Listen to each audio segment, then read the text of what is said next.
Step in. Mic on.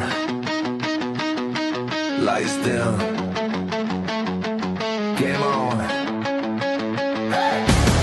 Flip the page like a plot twist, dropping off the top takes. Yeah, the facts stay locked in deep. Cut threads where the headlines veer. You just tuned into the Shadowsphere. Welcome to the Shadowsphere, where the whispered truth comes loud and clear. Laugh in the dark as the clues appear. Yeah, we shine that light in the Shadowsphere. Oh! Welcome to the Shadowsphere.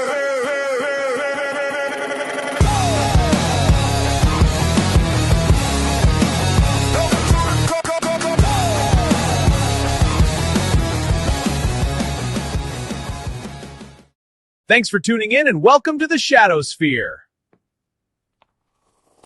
Scals, hit record.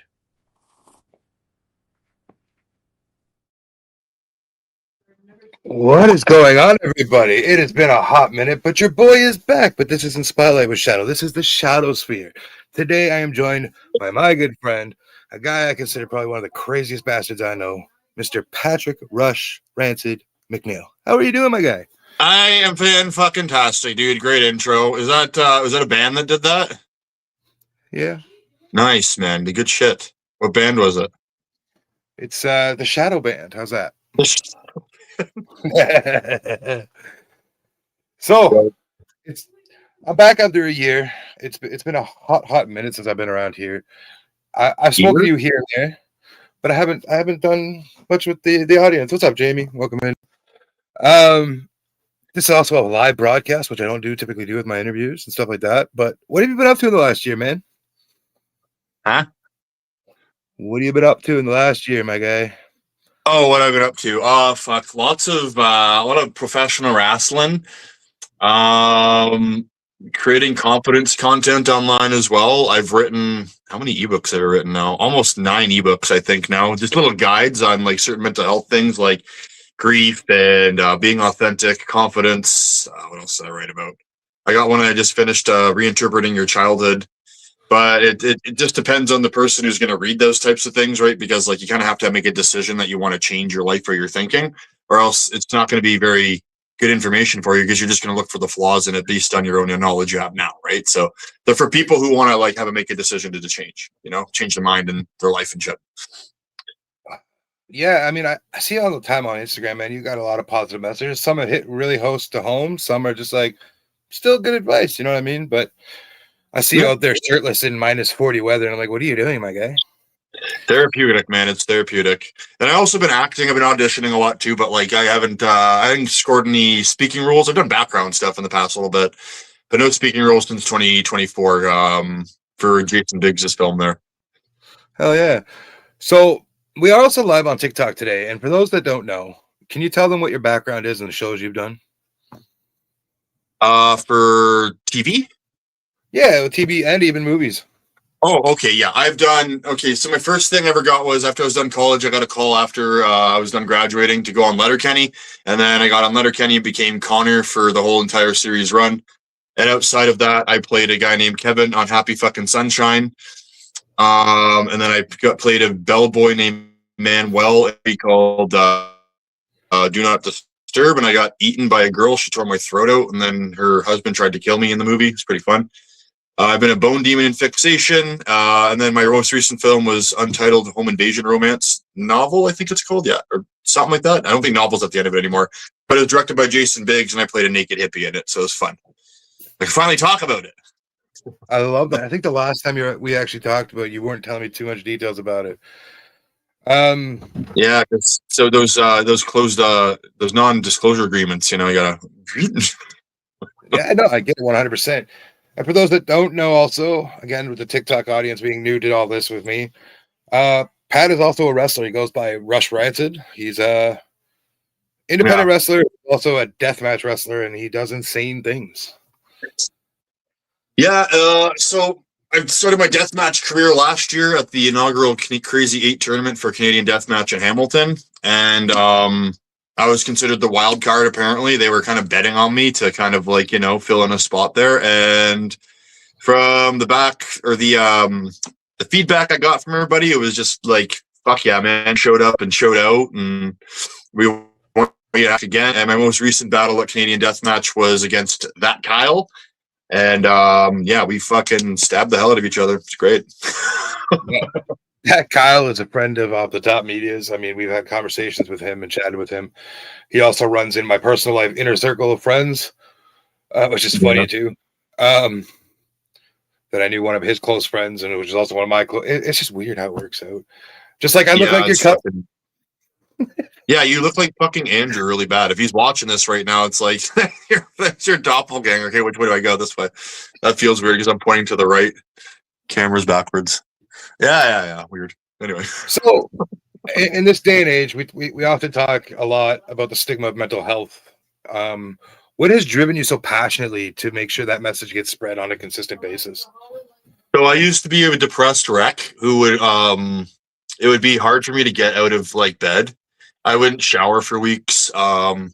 Heavy into alcohol. I now practice harm reduction because I know people see me drink, and I don't want to come off as inauthentic and be like, I'm sober, because I'm not 100% sober. I'll still drink here and there, but I don't need to get bombed out of my fucking skull. You know what I mean? Yeah. So I learned harm reduction through a bunch of different things, and that was my big thing was alcohol. And I just kept on getting in relationships that were going nowhere, and I would get abused, and I would, react back like that. And that was not me. I don't want to react. Then one day, when my ex-girlfriend, her name was Cassie, she tragically passed away in 2022. In 2018, when we were dating, she told me that I was scaring her at some point with my alcohol intake, plus I'm type 1 diabetic, and how I had been treating her and how I was. And she said, you need to look into a mirror. And I called her a bitch or something, that she was right or wrong or blah, blah, blah. You don't know me and blah, blah. Then about a week went by or 2 weeks later, and I'm like, I think I fucking need help. So ever since 2018, I've been doing personal development, going to therapy, to AA, I went to NA, I went to all these different places and different things, group therapy, got my own therapist. And then I just started learning things about how I tick. I've always been passionate about how I tick, but then I would get motivated for like 5 fucking minutes or maybe 5 hours or some shit. And I'm like, oh, it's not working. When it doesn't just, there's no hack where it's like this. It's I've tried it all. I've tried it. Just trust me, everybody out there listening. I've already tried it. It's not going to work. There's no hack. You have to go at your pace, and you have to go with what aligns with you. Like, does this actually feel fucking right in your gut? Not with your thinking, in your gut. And you got to make decisions based on that. And you got to make decisions on like, do I actually want this change? Is this actually right for me? Is this group of people right for me? And you might have to lose some friends. You might have to be your authentic self crass enough for the people that aren't supposed to be in your life anymore just kind of slowly fade out. Happened to me. But I still have a lot of my close buddies, because they've always supported everything I've ever done. And they're not going to get all pissy with me because I'm trying to get better on myself. But there have been some people that are kind of more acquaintances in my life that were like, oh, you're more fun when you were drunk as fuck. And I'm like, that's not cool. Bye, block. So the reason why I'm so passionate about it is because it takes people away too easily. And I tried to take myself away 3 fucking times. Like, through alcohol was my last time. And then I tried with the cutting, and then I tried with fucking hanging myself when I was 16, but I didn't jump. I had the noose around my neck, but I didn't jump. And I talk about this very openly, and I'm sorry if it's triggering to people, but sorry, not sorry. Sometimes you gotta talk about some fucking heavy shit, and that happened to me.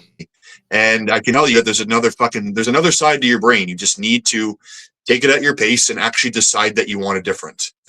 If you don't decide that you want the difference, you'll just keep going back to the old you. No, that makes 100% valid point, right? Exactly. So, and I'm still a work in progress myself. Like, I'm not perfect. I'm still working on things. I'm still working on like how to stay present more often and not get stuck in my head for certain shit. I'm not perfect, but I feel that I know enough about this that I can be like, here's a piece of me. So maybe you can see a piece of me in you, and you can be like, whoa, that kind of resonates. You know what I mean? Right. On the TikTok live side of things, a follower of the page, Soap, says, I appreciate people who talk about the real shit. And that's what needs to happen, right? We need to have these real conversations. I think we bubbled off the world so much now, and we're starting to see it affect like the younger generations where, oh, me, I'm hurt. Yes, you're allowed to feel how you feel, but let's not. It's valid. Right, but not everything has to be a triggering effect, if you will. I can give a small little tip for everybody listening and watching and everything. There's nothing outside of you. And you have to understand that there's nothing outside of you. Everything comes from within. We are spiritual beings in a physical realm, like our physical body, right? Like, and everything's physical in front of us because we perceive reality how we perceive reality. We'll either see things through a negative thing or a positive thing. But no matter what, it's a law that thoughts and feelings have to go through this body and go through fucking action because it's the only way the energy can come out. And if you understand that you are responsible for all that, like say someone comes up to you and says like, oh, I think you're a fucking idiot, and you react to that and get mad and get over their head and everything, there's obviously something you're not facing within as to why that triggers you so much. Because why does someone who's not attached to your brainstem matter in what they're saying? Do they have the life that you want? Do they have the things that you want in life? Like, do they have the actual like mindset for it? Do you want to listen to them? Then if they don't have any of those things, then why are you listening to them? Why are you letting them get to you so much? So take more responsibility for your thoughts, feelings, and actions with all that shit, and your life's going to come a lot better. I'm telling you, it's not that easy, but it can be done. You just have to push through it and decide that you want to. Yeah. A lot of people don't want to deal with those uneasy feelings, right? Or uncomfortable situations. Like, as a pro wrestler, I fucking love going down to the ring. I love the glory. I love the fan interactions. I love bleeding. I love doing all that fun stuff, right? But the things in the background to build that is like, you got to reach out to promoters. You have to cut your promos. You have to keep yourself relevant on social media so people can actually see your shit because we're in that day and age. You have to go to the fucking gym. And some days I don't fucking want to work out. I'm just like, oh, fuck that. I don't fucking want to lift weights. But then I just go, well, you know what, dude? You fucking need to do it. Like, get you off your ass and go. You said you would. Stop breaking promises to yourself. You're going to go back to your old life. And I have to keep on reminding myself over and over and over that if you don't, you're going to go back. If you don't, you're going to go back. But with the professional wrestling side of things, or the indie wrestling, however you want to word it, for the people, how they want to word it, and real life Patrick, as a wrestler, you're very much an antagonistic asshole. But as a person, you're probably one of the nicest people I've ever met. Right? Appreciate that, dude. Thank you. Yeah. When it comes to you. And I've learned that I've attached life situations to pro wrestling. It is a big script in a sense, right? Yeah, it is. And Rush Rancid's he's kind of like my mental health advocate because it gets everything out. I don't have to put it out there in my real life and react to things. You know what I mean? Just act reactive when you're fucking Rush. And then, you know, you just, when you go out there and fucking, you do it, then boom. I'll ask you, I know this, but again, opening up to the audience here. What got you started in wrestling? So I've been watching wrestling for a long time. My dad got me into it. That was like the most bonding that we ever done when I was a kid, was through wrestling. Me, my bro, and him would fucking gather around 1997, 1998, watch Monday Night Raw and stuff, see Stone Cold come down. My dad had a beer, Stone Cold had beers. I'm like, I got two dads, you know what I mean? I'm real stoked. And there was one event that came around, and it was Mankind versus The Undertaker at King of the Ring 1998. And then Mankind got thrown off the fucking cell. And then me, my dad, and my brother, I can still remember the day, what my dad was wearing, what my bro was wearing, I was too. Like the face we had, like the jaw drop. And like, I think it was just like a holy shit moment for them. But you got to do this one day. You know, we got to fucking go and do this. So I kept watching wrestling, kept getting like obsessed with it. I started getting in trouble at school for fighting my other wrestling friends and, you know, stuff like that. And then when I moved to North Bay from Oklahoma after doing that, I started up this backyard league called CHW, Canadian Hardcore Wrestling. We had like 8 or 9 guys, like all friends that I still hang out with, some of them anyways. And we go to our friend Kenny's house down the way or whatever. And he put down a foam thing, and then we just backyard and beat the living hell out of each other, not knowing what the fuck we're doing, all that type of stuff. That was real fun. And then I got more into film, and I got more into TV, and then I started doing all that, and then acting. And after all that was like all going, like Cassie died, and that really affected me because it's like an ex-girlfriend, you know what I mean? And like, she was my best friend at the time, and she was my person. She was the person I go to talk to about this shit here. And now I'm open about it because I've learned how to be open about it, but that's beside the point. So one night I was, about 2 or 3 months after she died, I was scrolling through Facebook while I was key gripping a show in the Sault Ste. Marie. and I came across Energy Y training facility. Like, come get trained to be a pro wrestler. And then I saw some friends from college in there, so I messaged them, which was Derek Diggler, and I messaged him and went, "Yo, dude, like, you wrestle now?" Like, he's like, "Yeah, you should come down and see. It's real fun." So I went down to Energy Y, and I got in the ring. I learned the suplex. I learned a few like of the fundamentals through train wrestling, stuff like that. Took a few bumps. Could do it. Could cartwheel. Could do stuff. Got my ass chopped by everybody really hard. I think it's got chopped so hard, a little cut here. I think the scar's still there. And then I went back for the second session, and then I gave my coach my first fucking tuition payment, and then fuck off we went. Now we're here. For those of you that don't know, NRGY is based off Northland Wrestling. That's based out of North Bay, Ontario. Yeah, run by Dan Jarvis. Current champions, I believe, are Josh Bain, Tomer, Josh and lost it to Mac Bridges. Oh, he did. Wow. I'll say it. Mac Bridges he's the new king of the world, or king of the world, king of the North champion. Tomer Shalom and Anthony Fiasco are the tag champions there. Zandra Lee is the North Star, and then Sato Jr. Is the True Patriot champ. Those are the current champions now, as from what I know from the last event. I was doing a death match that night. I just caught everything on social media coming back home. That's all. I didn't know that Mac beat Josh, so crazy. That was a story and a half for sure. It was a story and a half. So, what does your day-to-day life entail in Northern Ontario? For me, so I get up and like at probably 5 something, 6 usually, and some days I might go, I'll sleep until 7, but you know, I get up pretty early, and this is what I do anyways, because this is just how my brain functions. I'll tell you what I do now and what I used to do.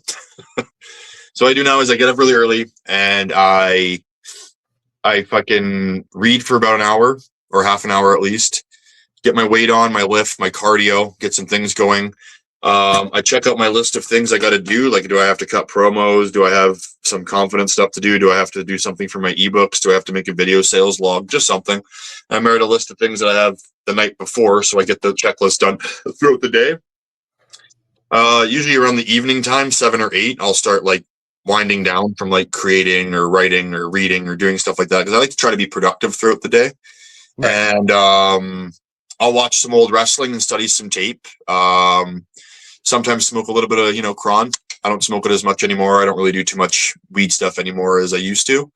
If the occasion has to call for it pretty much, and like, hang with the boys, yeah, I have a little toke, but like, I don't need to do it every fucking day. You know what I mean? It's just, I don't feel like I need to be, externally attached to something. Even like cigars, I'm not doing those every fucking day. I used to fucking smoke those all the fucking time. Now I'm cutting back, and I'm not really even smoking every single day anymore. I just like I like chocolate cigars. They taste fucking cool. So anyways,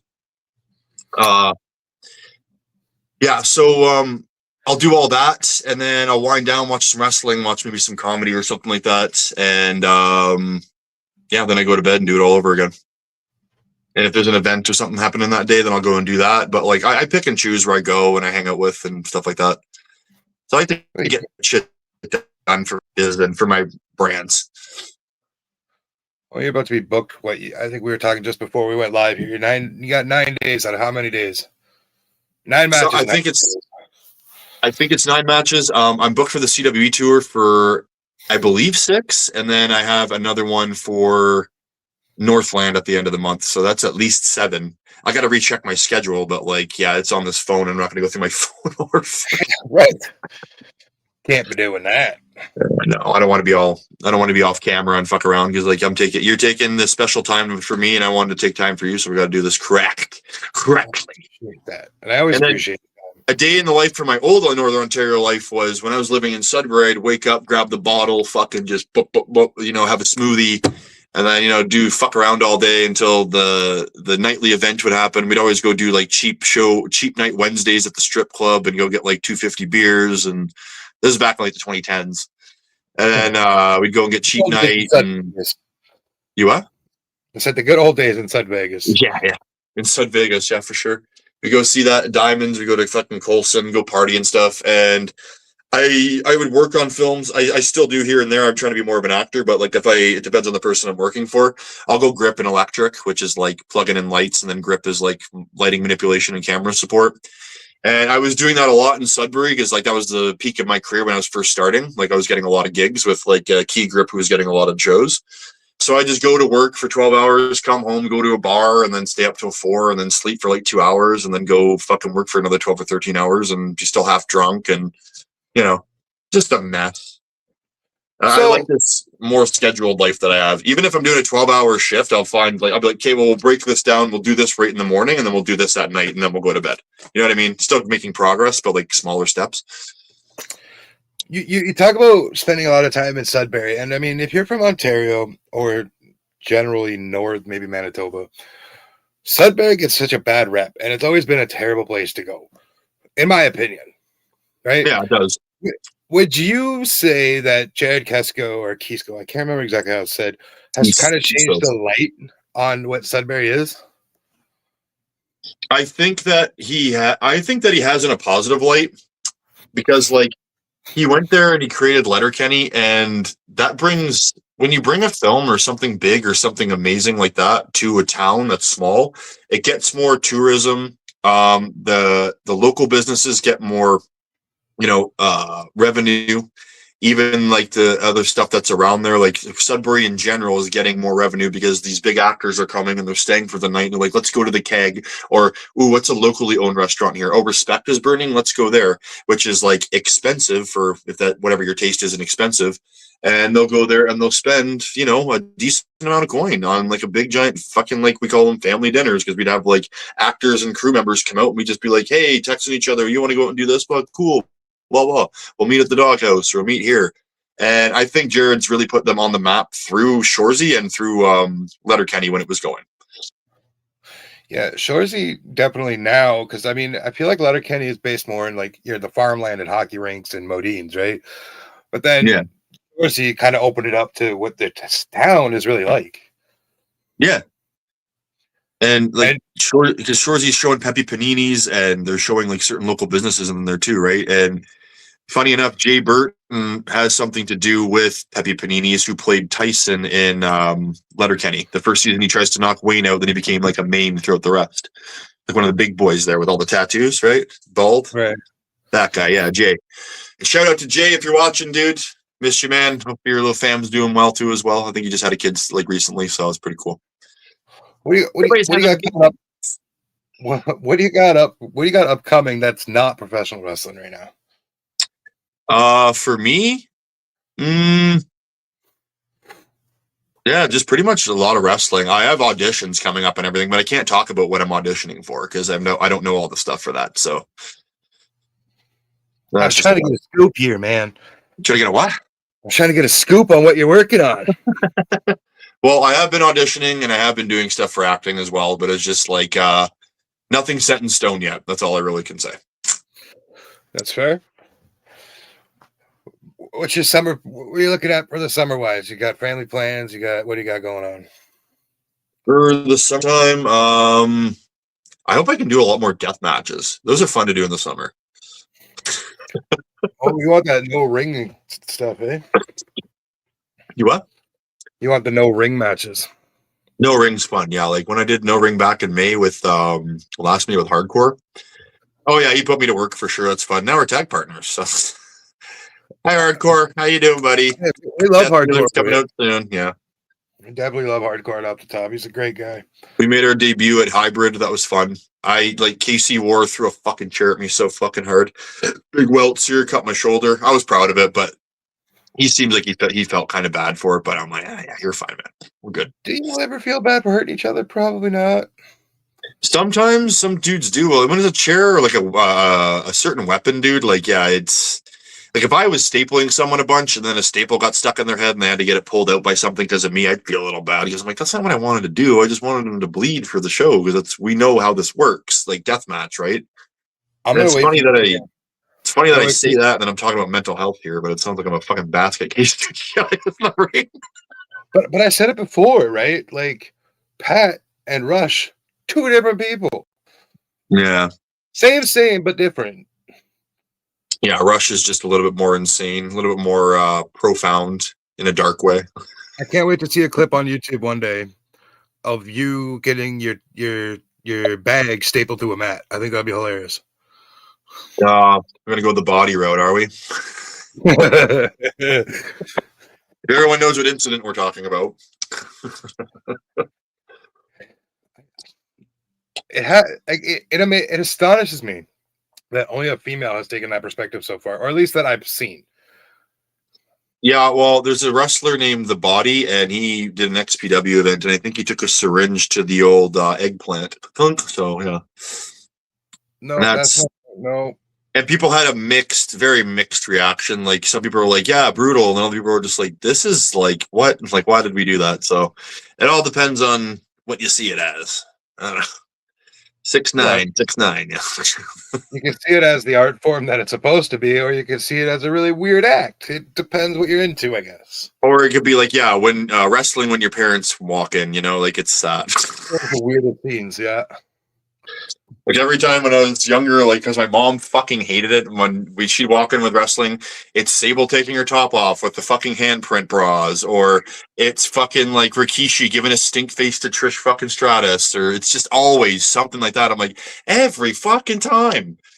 And she's like, hey, tell me to fucking shut up. I don't want to be watching that because we're like only in grade like fucking 4 and 5, right? Like, or if you're a video game player and you play the old SmackDown versus Raw as a PlayStation, and when you're by yourself, it's like the weirdest men-looking graphic loading screen. And then your mom comes in and it's Trish Stratus. Trish Stratus, we're doing this with her big tits on. Yeah, like it never fails, right? Or you're playing a bra and panties match, and it's like, oh god, why did I choose this right now? Fuck. I'm 11. I'm developing. Okay, like yeah. Leave me alone. It's just a phase. Leave me alone. My pants are still on. Yeah. Are you still gaming, or are you out of gaming now? I never really was a big gamer. I do like playing Tony Hawk's. Every time a GTA comes out, like I'll probably be addicted to that for about 2 months, and then I just kind of stop because I'm like, this is getting out of hand. Yeah. When San Andreas came out, absolutely addicted when I was younger. Absolutely addicted. I was in like grade 11, I think, when it came out, grade 10 or 11, and I stayed up for a full fucking week. Like I was just like at school, like trying to research stuff at computer class about like cheats and how can I beat this game or how do you do this and stuff like that. Like when you had to go on forums for that, not like the social media shit we have now. Right. So I'd be going on all these San Andreas forums I could find and being like, oh, that's what he did. And then it'd be like up for a week drinking a bunch of fucking monsters. Chaos, but I loved it. It's made me who I am. What is your fondest memory when it comes to gaming? Funny enough, my cousin who looks like you, Andrew, me and my brother playing fucking SmackDown and Raw and SmackDown versus Raws. You played Shut Your Mouth a lot too. Like, is that Lesnar on the cover? Yeah. Here Comes the Pain. I think that Here Comes the Pain and Shut Your Mouth. We played a lot, and we'd always like just like tag up or something be pretend. Yeah, we're the handicap team. We're gonna pound the fuck out of you. They're just beating you with chairs. I'm like, you fucking dicks. Or playing Tony Hawk's Pro Skater at my buddy Peter's house with his little brothers. Hell yeah. I mean, I'm not avid in gaming anymore. I still game. I just picked up the new WWE game that's out. 2K26? Yeah. Nice. No, in the words of Will Gray, no free shoutouts. But the one thing I wanted to touch on is back to your mental health conversation. And over the last year, me and you have talked a plethora of times at length at sometimes and just short here and there. But I don't know how many times over the last year I would tell you, man, I'm going to come back. I'm going to do this. I'm going to do that. And then I just put it aside because like you, that tick is like, okay, it's 5 minutes. No, it's not going to work. I'm not ready to do it again. This time I've developed the Shadowsphere. I put effort into it and I kept putting it out there, kept putting it out there. And now we're here. Exactly. Good. Because I wouldn't give up. I wouldn't let myself give up on it. If this is your dream, Shadow Man, then you don't give up on it. You can take a step back from anything you want to do, but you got to get that stamp of I've decided now that I'm doing this. Like I feel like I've let people on the pot. Like I know that's not the way they view it, but it's the way I viewed it lately in my own head. Is I felt like I let everybody down as a part of this thing. And I even said to Scals last night, man, I'm sorry, I didn't mean to take a year. It has been a literal year since I've done this. And I just felt so damn bad. You should feel so damn good because you actually did it, dude. Doesn't matter how fucking long you have. I'm proud of you for doing it because this is your dream. This is something you want to do. This is something you want to get off the ground. I will never ever make fun of someone who says, I'd like to try to be a pro wrestler. I'd like to be an actor, a singer, an entertainer, a fucking business owner. You don't do that. Someone's trying. They're trying to fucking get better. Why the fuck would you stomp them down? You want to know why? It's because you have fucking problems inside and you're being a fucking dick through your own fucking problems. You don't bash people who are trying to get better. You never do that, ever. I don't know if they're still watching on the TikTok side of things, but I also credit this push to Pinky. She has kind of pushed me back out of my comfort zone a little bit to come back and be able to be on conversating with people on the computer. Horns up to Pinky then. That's good shit. You know, and that's not me blowing smoke. It's just you start to resonate with people, right? Like, yeah. And she really hit a nerve in a good way to make me go, hey, why not? Yeah, it's truth. You need to, sometimes we need to hear things that we don't want to hear. If I didn't hear a bunch of things that I didn't want to hear, I wouldn't have done all the stuff I've done for my mentality and for my physicality and my diet and how I approach my careers now and how I even approach my own finances and stuff. Like, I wouldn't be where I'm at right now if I didn't take a fucking look in the mirror or hear people that I didn't want to hear, like actually listen to them for once. And that's just it. And that's my next thing. Me and you hung out in person. I'm a heavier set dude, and that's another thing I got to get on. I got to getting my body healthy. I got my mind going good. I need to get my body back to healthy. Once the mind starts getting better, dude, like it all kind of does this because like your mind my mind started developing into the way that it's getting now. I now when I think about working out, I still have that little like, oh, I don't feel like it, but I'm like, but if you do, one, you're gonna feel better, and two, it's pushing you further as a wrestler, dude. This is the stuff you have to do in the background. There's things you have to do in the background to have certain things. Like some people get into wrestling and they don't know that they're going to be setting up a ring first, setting up the fucking stage, and they're going to be having to put the fucking reps in for like a long time before they don't have to do all that stuff.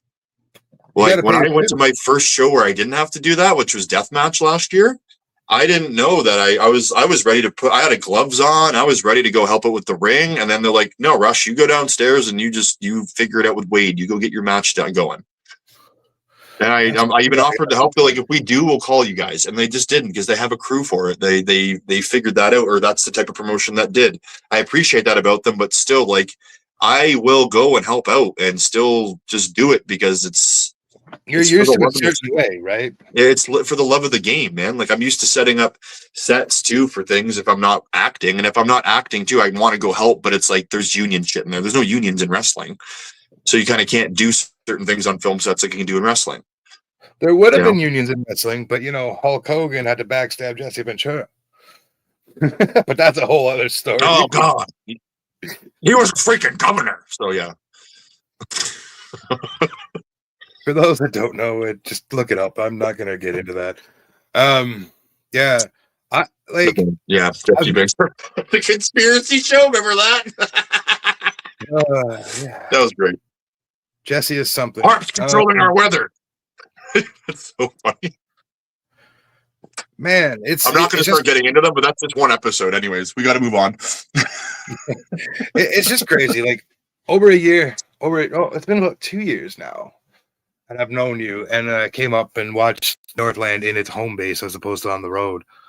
But like I've developed good friendships with people I know Josh, I know Rusty, who's now no longer with Northland, but I think he's with CWE now. Rusty's with a lot of places. He's doing pretty well. I haven't got to chat to him too much lately, but I know he's doing well because we reach out here and there to each other. We're grown people. We don't need to talk every day to know we're okay. Yeah. There's certain people that you do that for, but it's all depends on the person, man. It all depends on the relationship you have with people. There's certain people that have burned bridges with me, and that's okay. And Rusty's just not one of them, but you still catch up, right? Yeah.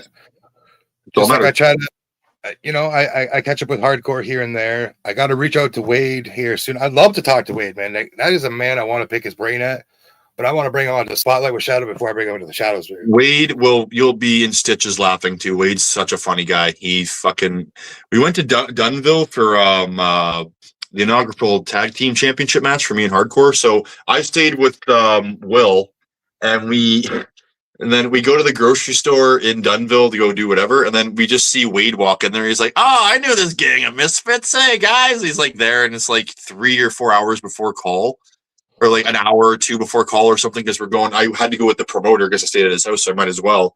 And then Wade comes in, and then we're just waiting for the ring to get there and people to get there and stuff. And Wade's just having us in stitches. He's like, "Let's take pictures in the fucking frozen food section." He's like, great guy. Him and his lady Meg, they're all awesome. Yeah. I am going to leave you on screen for 1 minute, but I want you to tell the story about you and Stuart from Letterkenny. Which one? Any story you want. I just need to step away for 1 second. Why? Because they want to hear it? Hey, why not? Why not share a story that's funny that they might not know yet? Story with the Skids. Okay, so there was one season where, so at the end of the series, we started like trying to do like a skid dates. That's what we would call it. So we'd have one day where we'd go out on a weekend or something like that, go play pool, go shoot some fucking, I don't know, hoops or something like that. So my skid brother Danny there, who was the other background skid, he wanted to go disc golfing, so we got us all on board to go disc golfing. So we went there, and we're all there. We did bug spray in the middle of fucking June, I think, or July, and the bugs were just so bad that we're trying to have fun and play, but we're also trying to like, let's get the game over with. We're getting fucking eaten alive out here because none of us wore long sleeves or wore anything. Like, I wore pants, and I filmed a lot of it too because I had my camera, because like I like to try to make montages of shit. But like, yeah, I just love Tyler when he was on there. Every time he'd go make a shot, he'd get all like, "Yeah, I got this. I'm gonna beat all you fuckers," and he'd make like the worst off fucking thing ever. And it's just like, Tyler's just trying to get better. And then Danny's just going up there, no cockiness, no nothing. Who's Darian on the show, and he would just go and he'd shoot. He'd have these fucking trick shots. He'd be like getting near the green or whatever the fuck it is, the chain thing that's there. And I was absolutely horrible at it. I was just fucking around like big time. And then there's another time we all went out and we played pool, and then there's a crowd of people that were kind of like looking at us and kept on like kind of like fucking, like talking to each other, blah blah. And they went up to Tyler, who played Stuart, and said like, "Are you guys on Letterkenny?" And they're like, "Yeah, we were." And they're like, "Can we come hang out with you guys?" And a whole big fucking group of people just started coming hanging out with us and shot some shit, took some pictures, fucking played some pool with some fucking some of the fans and everything. Just a pretty cool experience. Just hanging out with those two guys, very down to earth. Him, Evan, like Tyler, Evan, and Danny they got a special place in my heart, and they always will. And yeah, we had some great times together, just doing skid stuff. Then there'd be times where like the skids would go hang out with a bunch of the other Letterkenny folk and some of the crew or the rap parties. Sometimes where those were wild. So, who is your favorite cast member that you love working with and have continued to want to work with them more? I think like all of them really. Like every time I had a scene with anybody, like the one we had with Jay Burton when he was Hard Right Jay. Yeah, like I remember, this is always going to be a cool thing in my head because I made him break a take once, because like me and Danny we're supposed to be sleeping and like cuddling on the couch type thing, and he comes in and he's telling us that our political agreements aren't like this, blah blah, and then he ad-libbed something because I was pretending to like jack off a bottle while I was sleeping. And then he looked over and he said something about it, and he starts fucking laughing. And I'm like, I made Jay fucking laugh. That's fucking awesome, dude. Jay, what's the guy's name again? Jay. It's not Burton. That's a different dude. I'm blanking out. That's not good. Baruchel. You know, the guy who's on fucking he has the Canadian flag tattoo on Knocked Up. Oh yeah, the guy that plays in Goon that gets that Sean Williams. Yeah, that's what I'm talking about. If people don't know there, I'm sorry, Jay, that I screwed your name up, man. If you're watching, I'm fucking sorry. But anyways, yeah, he was great to work with. I loved working with Jonathan Torrens too when he played Noah Dick. Every fucking lady on there, like, Canadio Horn smashed it every time. I loved working with Sarah Gadden when she was the lady skid for the fucking third season. She was such a gem, so down to earth, really soft spoken. Learned a lot from her too, about the acting. So I'm just blessed that I actually got on that show and I got to meet a bunch of these great Canadian icons, and especially Jared, thinking that I was methed out and skitty enough. Same with Jacob Tierney, who's fucking killing it, by the way, and Nadine Baba too, played one of the big city slams. I think she was not Ali, she was Bianca. Yeah, she's skyrocketing to the moon on Heated Rivalry. So shout out to her and Heated Rivalry and Jacob Tierney. You guys are all fucking killing it, and I'm proud of each and every one of you. And yeah, I feel blessed just being able to do what I do and believe in myself enough that I can keep doing it. I mean, you got me believing it. I'm always looking for you and credit somewhere. So Yeah, especially I know it's an Ontario product. I don't know. Hey, look, Pat did lights here. That's awesome. Or Pat's in this as a background character. That's sick. yeah. And anybody watching this too, it's like, if you have a dream or you have something that you really want to go do, just keep telling yourself that you can do it. You got to kind of gaslight yourself to believe in yourself, because we're all programmed and conditioned since childhood to not, because we listen to these people and then we solidify it as fact. Like, the fuck? Like, did you actually think that you weren't enough or weren't lovable or something? Like, no, there's no way that you don't. People just told you that and you solidify it as fact. Like, get out of that shit and know that you can know that you can do better. Know that you bring so much to the world. Know that you can actually do it. Like, I piss fucking yellow like everybody else. I bleed red like everybody else. I have to go to sleep at some point and wake up to fucking regenerate. I'm no different. It's all belief. It's a law of life. Become it. We become what we think about most of the time. And that's what I've learned the most out of all my mental health stuff. You become what you think about all of the time, or most of it. I got a question. You've done enough acting. You've done a lot of wrestling. This is inevitable, but how do you deal with the drama and the politics that goes on in both? I know you'll probably say you don't handle it or you don't deal with it. You stay away from it, but there's something that it's got to be in your ear at some point. Like, you can't be 100% not in or 100% not out. Well, I just kind of pulled the mental health type card. I just go like, well, we're all responsible for how we feel and how we think, and that's your opinion. I don't have a stance because I'm not going to get into it because I don't really care. I'm not comparing to other people. I'm not in competition with anybody. I'm in competition with the version of me from last night. I'm in competition with him. What reps did I put in today compared to him? What am I doing towards my goals today compared to yesterday? I can't compare myself to other people because it's just going to thieve all my joy away. It's going to take my joy away, being like, oh, well, he got this, or he's got a better car than me, or, oh, he's got a fucking smoking hot girlfriend. Oh, fucking shut the fuck up, man. Stop. They're not you, and they're never going to be. You're you, man. You bring something to the fucking table. I don't care who you are. You do. It's either buried in it, alive in you, and it's fucking, you're not aware of it, or you're aware of it, and you're fucking letting fear not let you go forward. Fuck fear, drink beer, and fucking do it. Sorry, Stone Cold, but yeah, I was watching some old wrestling earlier today. But do you find when you first started to now, as maybe the talent, either wrestling wise or acting wise, gets younger, that there seems to be more dramatic things happening, like where they're over the top about stuff that they probably shouldn't be? I don't want any specific names or situations. I'm just asking in that mindset. Oh no, I wouldn't say any names or situations either. I just find that like the world as today, like I think a lot of us have been taught to just be a victim and expect everybody to feel bad for you, when your story isn't really, it's not special. And I'm not trying to say that to be a fucking dick or something. It's not. It's a situation, and comes with my situations too, my traumas, my fucking abuse, all the stuff that I've taken. It's a situation that has happened in a past time to someone else in a different pile, and there's a way out of it. Every single one. Like, I've literally been I've had knives to my throat. I've had guns to my head. I've fucking had ex people that I was dating try to fucking stab me in a blackout rage. I've been sexually assaulted. I've woken up in places where it's like, what the fuck happened to me type things. And I used to let a lot of that stuff define me. It's like, well, I guess I'm this, or I guess I'm that. I'm like, why? Because of something that you can't control, dude. Like, you couldn't control it. You were in the friendly fire of it. The only thing that you can do about it is, how are you going to view this experience, and how does this make you a better person? Out the light in the tunnel, or at the end, the light at the end of the tunnel. Like, how are you going to get there?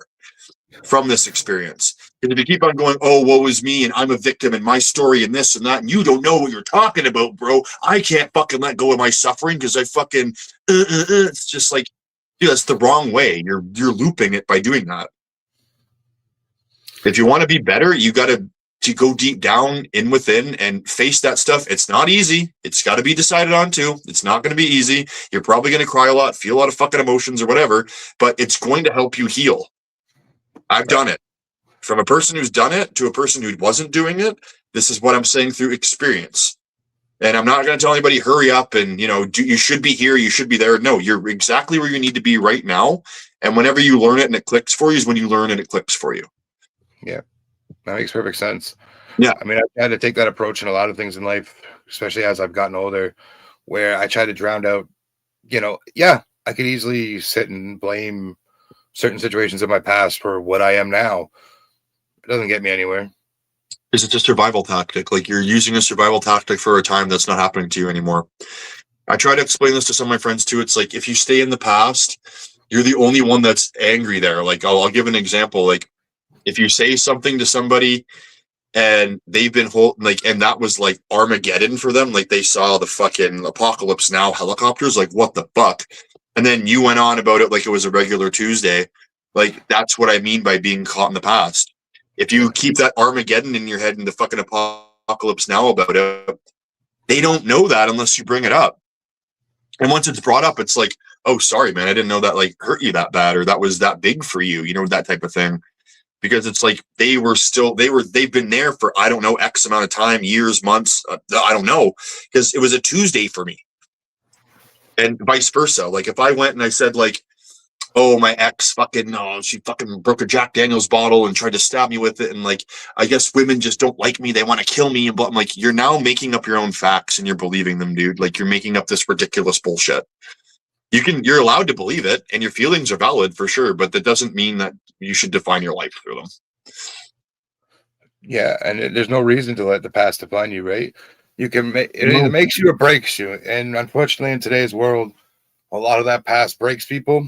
And rest their souls, and I get it. You do what you have to do, I guess. I'd rather you not remember one more day. But unfortunately, that's the world we live in, where it either makes you or breaks you. Yeah, and you can either survive or thrive. There's two. It's the polarity. If you're going to be one extreme, the other extreme is right around the corner. If you just switch a few things. But that's just it. You either thrive or survive, but you're not allowed to give up. No, exactly. You can't have hot without cold. You can't have tall without short. You can't have love without hate. There's polar opposites to everything. And if you're on one extreme, then you have to understand that the other extreme exists too. But you have to find a healthy medium with both. Because just because you're coming from a loving standpoint doesn't mean you have to like everybody. It doesn't mean that you have to fucking acknowledge every fucking person and be like, well, I got to make sure that everybody gets acknowledged too. It's like, because you're a human being, it's almost impossible to do that. Like you can't. It's just some people can't be helped. There's some people that you can't have around you because their energy is draining you. There's so much factors to certain shit. So there's a healthy medium between love and hate. There's a healthy medium between fucking cold and hot and everything. Neutrality. You're also like you said, you created ebooks and you do these self-help guideline videos and stuff like that. Yeah. But as a content creator now, what's your message for people that are up and coming content creators? Be as authentically you as you can. Be raw with how your life's actually going. Don't be afraid to update. Don't be afraid to feel emotion. Don't be afraid to just be like you in the moment. Why did you turn that fucking video on? Because I've done so many things. I've had shiny object syndrome where I bought different courses, I bought different things, and I've spent thousands of dollars on certain shit, and it just got me nowhere because these gurus knew what they were talking about when really it's just you're doing things that like it doesn't feel right for you unless it does. And if it doesn't feel right for you and you're just like putting on this like trendy persona act or something, then people will either see right through it or you're just going to get more frustrated with it and not going to want to create content anymore. Because like, well, he said I got to do, or she said I got to do it this way. And if I don't, then I'm not going to get this, and this, and I'm not going to, and then that's where most people quit. Right. But they keep thinking, then they see another way and they're like, oh, maybe this way will work, or oh, maybe this way will work. I got stuck in that for like a year and a half. You got to find one way, and then you work on that one way every day. I'd be lying. Like, I'd be lying to you. I'd be lying to everybody that's watching. That's one reason I also stepped away too. I kept looking around me. Oh, she's doing so much better than I am in this field. Oh, she's getting so much more view. It became such a problem in my head, and I needed to stop because I'm not here to compete with anybody but myself when it comes to this. This is just me having an outlet. I don't need to compete with you, let's say, in content space for my time on here. Yeah. I post, you watch. That's all I can do. Yeah. Like if you, I don't know. Like if you are fucking making the show, right? And then you book the guest that you've really wanted to talk to in a while, you should celebrate that as like 1 million views or something. You know, you should celebrate that just car through your sales or whatever that you make from this or whatever, because like it's helping you get down the road there. Like I did a video that I didn't even think was even going to get that many views, and it's got 5,000 plus now, and it's keep going up every day. And I posted this like 2 weeks ago. Yeah. And I did not know it was going to happen. It was just me pointing at something, and then it played a Brian Tracy clip, and it's just getting a bunch of views now, and it's getting a bunch of traction. People are commenting on it, and that's making my channel get a little bit more traction itself. And I'm like, cool, that's great. But it doesn't matter about that to me. It's a win to me, but also it's like, well, how am I going to make my content better the next day? Right. And that's just like over the last six-ish months, I've been doing another venture that I was doing. And the people, I should say, that I was doing it for, it wasn't getting a lot of positive feedback from them. But the internet people that were viewing this content, it was going great. Yeah. So I'm very torn. Like, is this good? Is this bad? And then I stopped listening to the people that I'm making it for. And I started tuning into what the people that were viewing it. And I started doing it more because I was like, well, why am I going to stop doing it this way? They like it, but this is getting the views. Because then they'll show their friends, they'll show their people, they'll repost it, they'll whatever. If they really support it, they will interact with it. If they don't really support your stuff, they're just not going to interact with it. And don't take any offense to people don't. It's just that like you'll find your people by just keep creating and keep on making it happen. That's just it, right? And have like expect I say expect the best that comes out of it, and just don't expect any less, but don't live in the expectation. And by living in the expectation, it's just like, oh, well, it should be here by now, or oh, like it should happen, or it should be happening today. And you don't have any say in the timeline. I got stuck with that. I still have problems with that today. In the words of Dolph Ziggler one time, it should have been me. You can't have that syndrome. No. But it's funny that Dolph said it for that, and it's been used for a lot of great memes going forward because of it. Like, no. You got to expect the best, but be detached from the results. Detached from the outcome. Because like you are going to fail a lot. But as long as you fail forward, that's all that matters. And failing forward means, well, that's a failure, but what did I learn from this? Oh, failed at this too, but what did I learn from this?